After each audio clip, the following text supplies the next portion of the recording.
Okay, Nicholas casting for fish, take 2.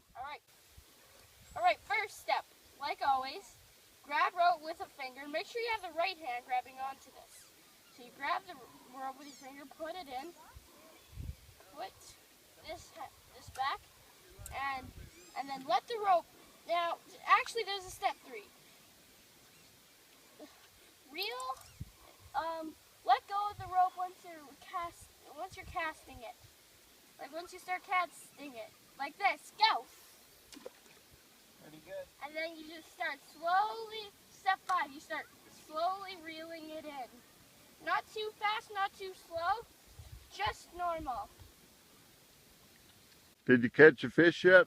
Well, no, I don't think so. Oh, when will you catch a fish? I hope soon. Okay.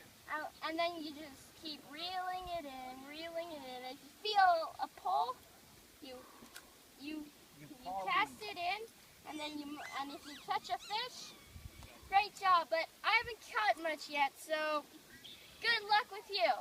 Good night, and see you tomorrow.